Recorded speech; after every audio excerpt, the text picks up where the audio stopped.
So, guys, we're going to talk the NFC North in this podcast. And let's go ahead and just start off kind of at the bottom of the barrel here, because I don't really think any of us have a super compelling case to be made for the Bears doing better than most people think. I mean, maybe there's some bets out there on the futility side that we might be looking at here on Chicago, but we do look at this Bears team. If you want to bet them to win the NFC North, I would highly recommend against it. The best you can find out there, 16-1 if you want the Bears to win the NFC North. If you're looking at the best number you can find on the Bears to win the Super Bowl, and again, I recommend you not, but you can find 175-1 on this team to win the Super Bowl. So if you feel so inclined, go ahead and shop around, because 175-1 is actually a better number than available at the other books by a pretty wide margin. So take a look at that out there. Guys, we look at a team that is Matt Eberflus now in as the head coach. He comes over from being the defensive coordinator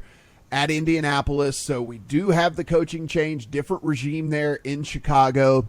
Luke Getsy comes in as the offensive coordinator. It comes over from Green Bay. Alan Williams comes over as defensive coordinator, comes over with Eberflus, and so he's going to be the defensive coordinator. He was doing defensive backs over there in Indianapolis. If we look at what's going on with this team, I mean, look, you lose Allen Robinson, you lose Khalil Mack, you lose Eddie Goldman, you lose Akeem Hicks. I mean, there's just a ton of guys that were headed out the door for Chicago. If you look who came in, it wasn't really a giant influx of players either. I mean, you could Justin Jones on the defensive line, Byron Pringle, if you want to consider that a signing at the wide receiver position, but nothing that really moves the meter all that much. They didn't have a first-round pick, so you come in the second round, you take Kyler Gordon with a corner in the second round. You take Joaquin Brisker as your second round pick. You do take a wide receiver with your third round pick, because again, Allen Robinson out of town here. Darnell Mooney has to be your kind of number one receiver just by de facto there at this point. So, Adam, I'll kick things off with you. Let's start things here with you on this Chicago team. What is the bright side of this team? What is the upside of this team? Is there anything as you look at this squad that you can point at and say, okay, that's at least something to be excited about as we head into the 2022 season? Well, Matt, I think it's a matter of addition by subtraction if you're looking for a positive with the Chicago Bears. And the subtraction is Matt Nagy as head coach. And I know it was very easy to bag on Nagy as the season went along and the frustrations that he had with Justin Fields, but there are some numbers to back up the fact that you might get some positive regression from Justin Fields just from not having Matt Nagy calling the plays. If you go look back, you see that the Bears averaged almost 10 yards to gain on third down last year. The calls that Matt Nagy made gained 0.9 yards on third down.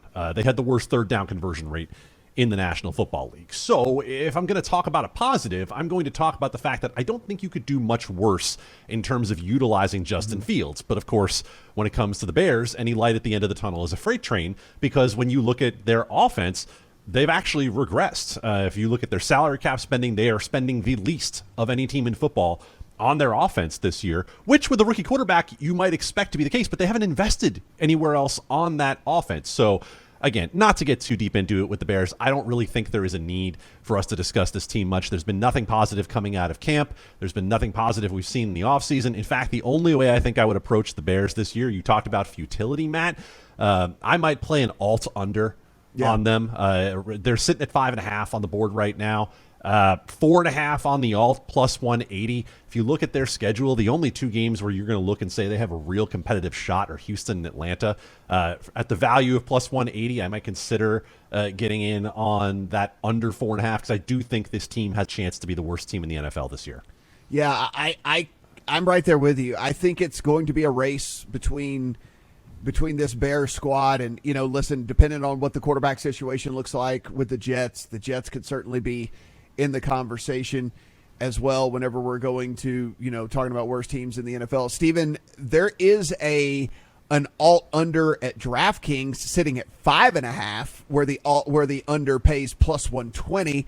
I think when we look at this squad, we're all kind of wondering, it's not necessarily how good can they be? It's more like how bad can they be, as opposed to, trying to find the glass half full here. I think it's just how empty is the glass. And so, I mean, for me, worst record, I think, is, in play. Under 5.5, certainly in play. Adam just mentioned an alt that you can get all the way up to nearly 2-1 at under 4.5. I mean, I think all of these are at least on the table for this Bears squad.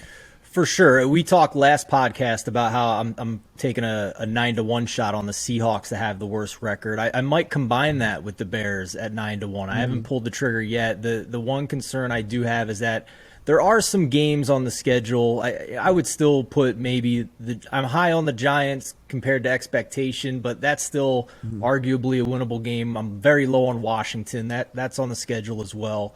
But I agree that 9-1 price with them and the Seahawks is too wrong compared to the shorter prices on the Texans and the Falcons at 3.5 and 4-1. So it's abundantly clear what the Bears are doing this year. They are taking as much salary cap space as they have and rolling it over to the following season, maybe getting a high pick in a quarterback draft that was better than this one if Justin Fields does not work out. We've seen teams move on from quarterbacks after just a couple of years, so I wouldn't rule that out with the Bears. On top of the lack of offensive spending that Adam mentioned, 20th in the league in defensive line spending, dead last in cornerback spending. If you just look at position grades across the board, I mean, if green is good and red is bad, this is red across the board for the Chicago Bears. The Sharp football staff doesn't have any unit graded higher than 27th, and that's the running back. So who gives a damn about the running back? So, I mean, it's hard to criticize a team going into the first year of a regime. It's clear what they're doing. They're playing the long game. They're playing the money ball. I won't call it tanking, but we've seen NFL teams start to do this more and more, and they're going to roll over this money and the draft capital they have to try and build this roster over time, because they don't have the talent right now whatsoever, and Justin Fields could get killed behind a very bad offensive line. You can easily point at 4 games if you are betting either an over or an under on this team. Week 3, they get Houston. Then you go to a 3-game stretch, weeks 10, 11, 12, where it's the Lions, the Falcons, the Jets, right? And, you expect that there's going to be somewhere along the way a win they probably shouldn't get. As you mentioned, there is a game against the Giants, which I'm higher on the Giants as well as most people are, but hey, maybe that doesn't pan out. Washington is on the schedule. Maybe that doesn't pan out as well. Miami, we think, is going to be better. Maybe they won't be. So there are some games on there that maybe could be a little bit coin tossy, but I think those 4 games, week 3 with Houston, and then 10, 11, 12 at home against the Lions, and then you get the Falcons and the Jets. And Adam, I think if we're sweating an alt under here, it's going to come down to, can they win one of those road games? They go to Atlanta, they go to the Jets, and that might be what it comes down to, because after that, Green Bay, Philadelphia, Buffalo, Minnesota, all on the schedule to kind of close out the season. They're not getting it done in those games, and so it's going to be winning one of those road games, I think, in Atlanta and New York, and so you're kind of sweating your entire bet in weeks 10, 11, and 12. And I think Stephen brings up a good point about what's the aim for the Bears this year. When they get to week 12 and that part of the schedule starts, I'm not sure you're going to be able to set those lines high enough for those opponents. They might IR everybody. They might just IR a whole lot of guys. And so I would look at early in the year especially, I would look at, if I were finding a way to play the Bears, I'd be looking at Justin Fields rushing props, because I think they're going to be smart enough to use him on more designed runs than Matt Nagy did. Plus, the fact of the matter is the offensive line is terrible, and he will be scrambling for his life. And Justin Fields is a guy who likes to hang in the pocket and try to find something. So, are they going to be spying him? No, you don't have to. He's not that good. So, depending on where they're set, of course, I'm not going to be playing over 50 rushing yards on Justin Fields, but it's where I'm going to be pointing if I'm looking at the Bears at all.